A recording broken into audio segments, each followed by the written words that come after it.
তোমার ঠোঁটের নিচে যে তিলটা আছে ওটা আমি স্বপ্নেও চুমু খাই গু। এই লাইনটা লেখা ছিল ইমনের চিঠির শেষ লাইনে। রোদভেজা দুপুরে মেঘলা জানালার পাশে বসে রুহি সেই চিঠিটা আবার পড়ছিল। 4 বছর আগের লেখা, তবু কাগজের কোণাগুলো এখনও তার মতোই স্পর্শে কাঁপে। রুহি আর ইমন বিশ্ববিদ্যালয়ের প্রথম বর্ষেই পরিচয়।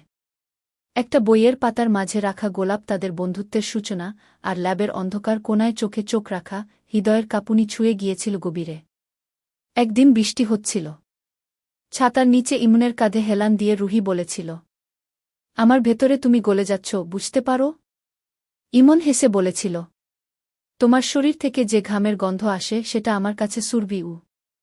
রুহি লজ্জায় মাথা নামিয়ে নেয় আর হাতটা শক্ত করে ধরে।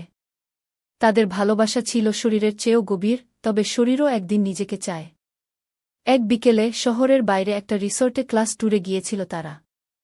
রুম শেয়ার ছিল না, কিন্তু সবার অলক্ষ্যে ইমন চুপি চুপি এসে রুহির রুমে ঢুকে পড়ে। তখন রুহি আধঘুমে ছিল। ইমন দুরু দুরু হাতে তার কাঁধ ছুঁয়েছিল।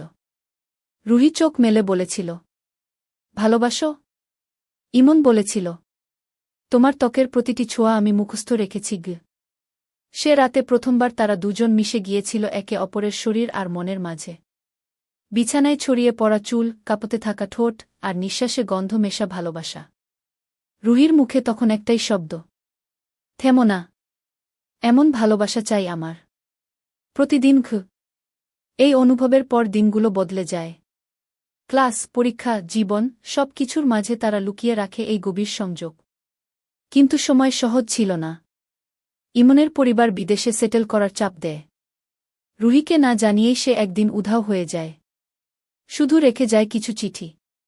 আজ 4 বছর পর রুহি সেই চিঠি পড়ছে আর চোখের কোণে জল গড়াচ্ছে। চিঠির শেষ লাইনে ছিল, একদিন যদি ফিরি তোমার বুকের নিচে মাথা রাখতে দিও। আমি ঘুমোতে চাই চিরদিনের মতো ঘু। গল্প এখানেই শেষ নয়। রুহি জানালার দিকে তাকিয়ে থাকে। হঠাৎ ডোরবেল বেজে ওঠে। দরজা খুলে দেখে এক চিলতে হাসি, একজোড়া পুরনো চোখ। ইমন ফিরে এসেছে। বৃষ্টির শব্দটা আজও আগের মতোই। কিন্তু দরজায় দাঁড়িয়ে থাকা মানুষটা, ইমন, এখন অনেক বেশি পরিণত, চোখের নিচে হালকা কালি, তবু সেই চেনা হাসিটা অক্ষত।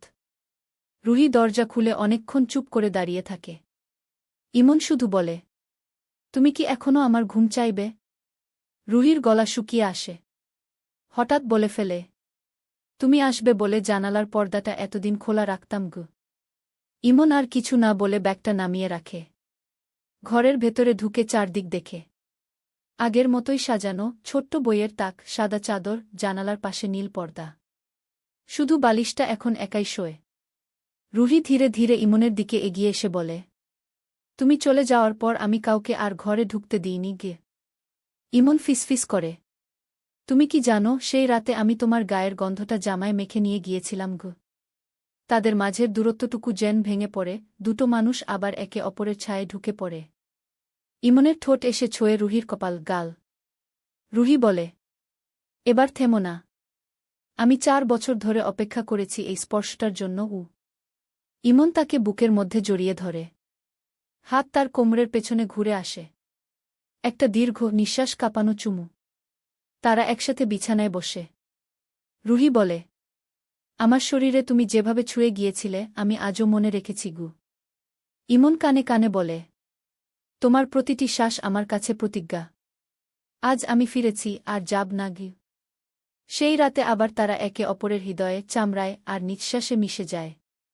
চাদরের নিচে একটা নিঃশব্দ ভালোবাসা জন্ম নেয়, যেখানে শব্দ নেই, শুধু কান্না, চুমু আর ফিরে পাওয়া।